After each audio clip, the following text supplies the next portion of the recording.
Of course, breath work is always so important, because remember that oxygen is highly alkaline, and that will increase your alkaline reserve hugely.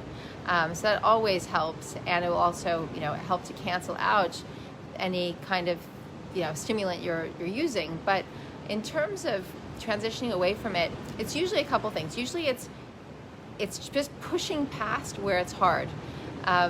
It's getting your head around the fact that you're going to do something that's a little difficult, that you're not used to, that you're very addicted to, and you're going to be giving it up. That's number one. And then when that urge comes to have it, it's like with fasting. Fasting is I think for me, it's the hardest thing in the world. I take my hat off to anyone who can fast. I fasted so much in the last 20 years, not so much in the last 7 years, because I just felt like I didn't need it. Thankfully, it did its work, and I never went back to the things that I was having to do all that fasting for. I mean, I was very sick before I got into this work. I found, I had a lot of cleaning up to do, and I stuck with it because for me it was life and death. I didn't want to have the life experience that I had before I did the cleansing. It was too painful for me. It was it put me into such a negative headspace. I couldn't understand why people thought that life was a good idea in those days. So that's how dramatic it was for me. The pain was so intense that I pushed through things like fasting. I did 16 26-day juice fasts, one each year, and after 16 of those I stopped and the work was done.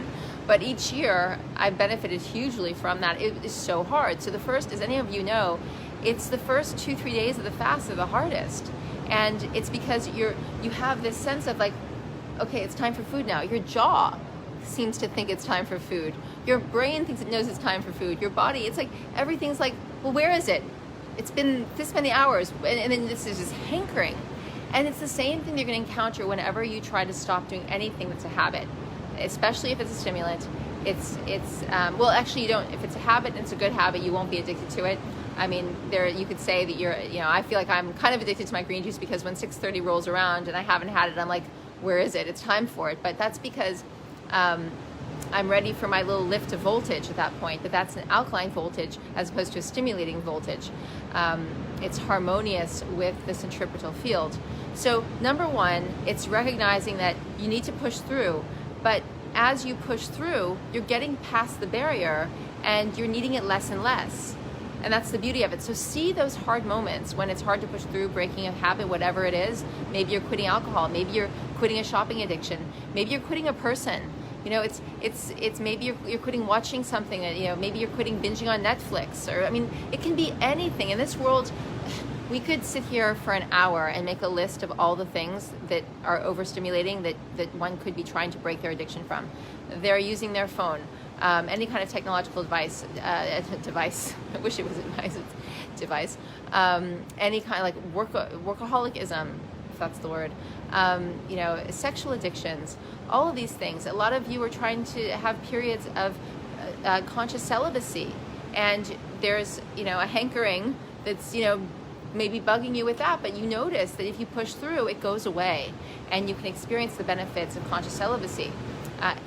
Everything that we are programmed to do is addictive and is overstimulating, and we just we're going to have that hankering for it as we try to get past it, or as we try to break the habit.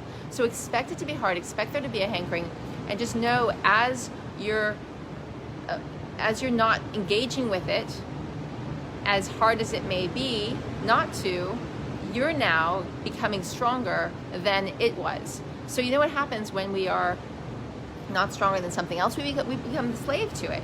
So it mistreats us. Stimulants are not good masters. They are not kind masters. They will mistreat us. They do mistreat us.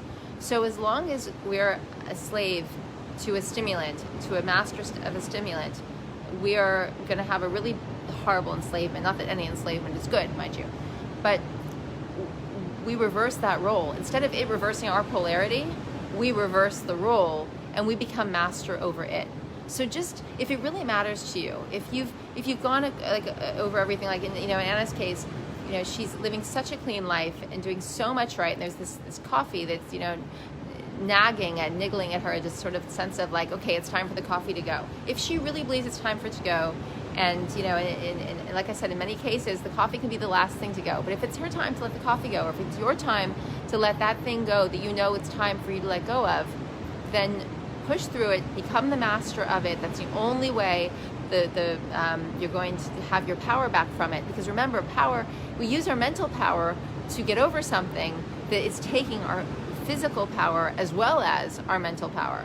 So it's an amazing loop. When you put it all together, it's all connected, which makes it extremely powerful, because when you get your power back in one way, you get your power back in every way. You might just not see it right away. Like you get your power back from a relationship, for example, and you actually get your physiological power back, not just the sense of owning your own space and having your own boundaries and living in your own kingdom in a sort of a sovereign, healthy, happy way.